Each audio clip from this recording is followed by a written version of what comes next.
Please be seated.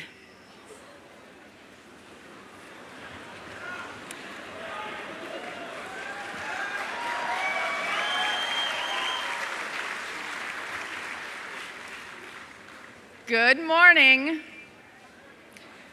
to our graduates, to your families, and to our special guests.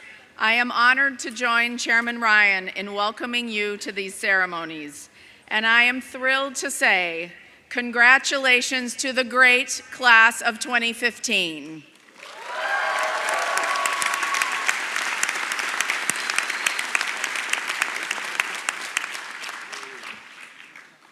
This is my first commencement as president of WPI. And thank you. And I am so honored and excited to share this special day with you. And it comes during a particularly special year for WPI. It's our sesquicentennial year, WPI's 150th birthday. Certainly a milestone worth celebrating.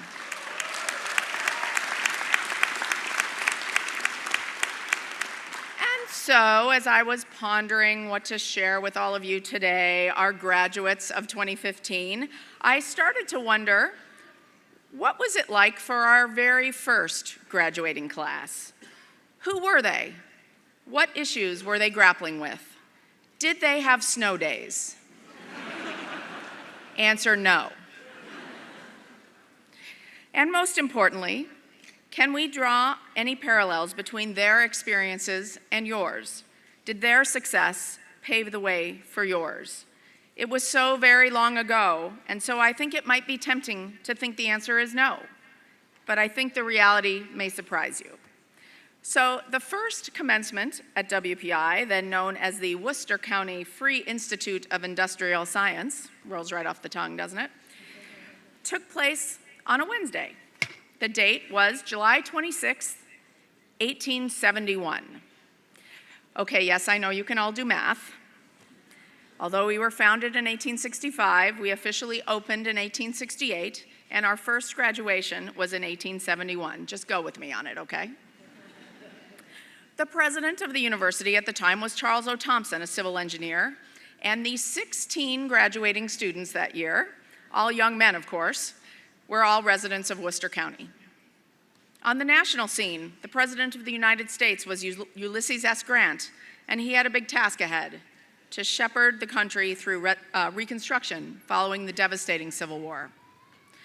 But as students often are, the students of the time might have been caught up in some other events of the day. If they'd had Twitter back then, trending hashtags would have included #outlaw for the exploits of the outlaw Jesse James and his gang, who were rampaging across the Midwest, robbing banks. In fact, the James gang had robbed a bank in Iowa in the weeks just leading up to WPI's first commencement. And if selfies were a thing back then, surely some would have shown up on Snapchat and Instagram with people attending a new sporting event that would become America's pastime, since the first professional baseball game had taken place just 2 months earlier in Fort Wayne, Indiana. And speaking of selfies, okay, y'all know I love them, but do me a favor, no selfies on the stage today as you come across, or we may not get out of here until your 5th reunion. I will come back after the ceremony, and I'll be around in the receptions afterwards, and even here on the stage if people want to take a picture. Okay, deal? Got it. So back to the first graduates. Although they may have been intrigued by bank robbers and baseball, really they, like all of you, were undoubtedly focused on their own futures during this important time in their lives. So on that rainy first commencement day, the 16 graduates gathered not here, but just across from where we are now, in the 3rd floor chapel of Boynton Hall. And based on accounts of that first commencement, well, let's just say it was not a very fun experience for the 16 students hoping to graduate that day. Promptly at 8:30 a.m., one by one, instead of receiving handshakes and hugs, they each recited their final theses before a solemn panel of engineers, business people, and educators. In his early history of WPI, Herbert Foster Taylor wrote, Graduation was more of an ordeal than a triumph for the seniors that day. The entire morning was spent in the reading of theses before and under the questioning of examining committees appointed by the trustees. What do you think? Now, I sincerely hope that your experience today will not be as painful as your predecessors 144 years ago. I promise I will not force you to stand and recite theses, although maybe we could fit in a few more MQP presentations. Dean Heinricher, what do you think? No? Guess not. There's something quite amazing to me, in fact, about the connection between your work and theirs. The first would-be graduates had to present what you might call their final project before the examining committee. The theses had titles such as The Theory of the Arch, The Worcester Waterworks. We still have students working on the Worcester Water. And I love this one, The Theory and Practice of Dyeing, as in adding color to fabric.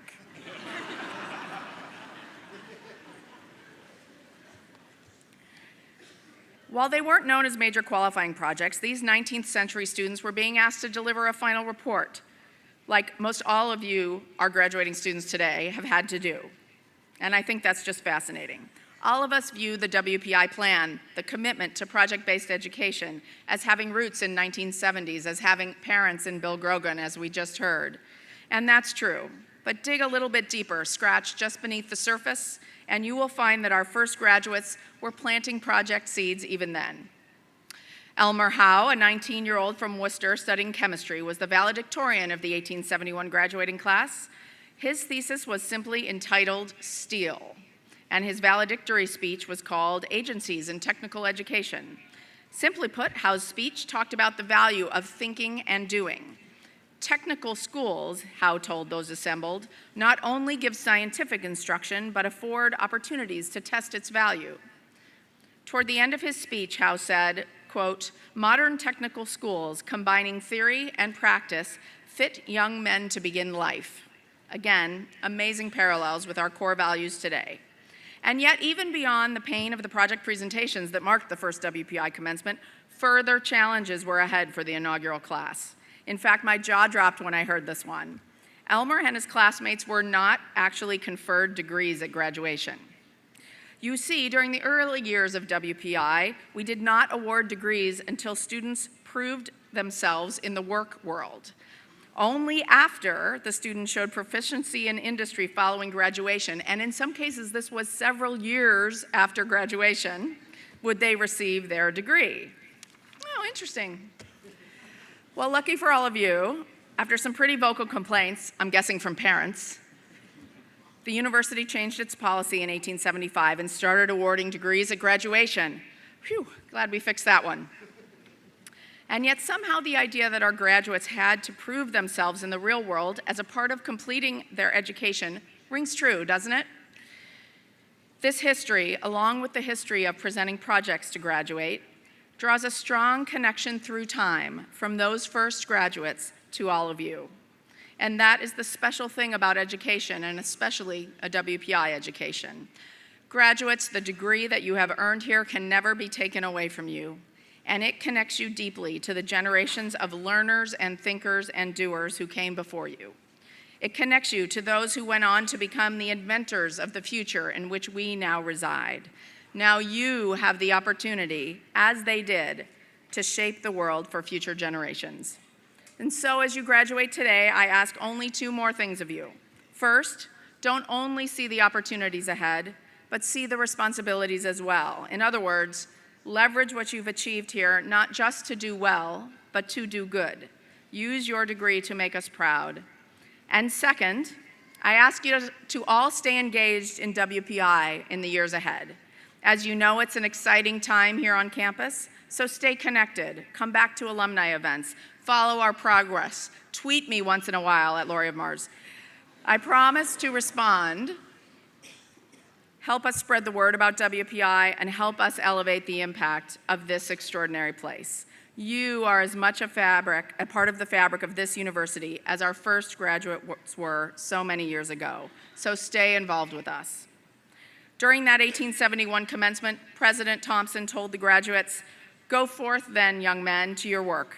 Wherever you are, be sure that our best wishes and liveliest sympathy accompany you. I agree with his sentiment, but I'd put it this way. Each of you, every young man and young woman here, has the capacity, the knowledge, and the opportunity to make an impact. I wish you all the best in your journey to do just that, and I am so very proud of you. Thank you, and congratulations again to the class of 2015.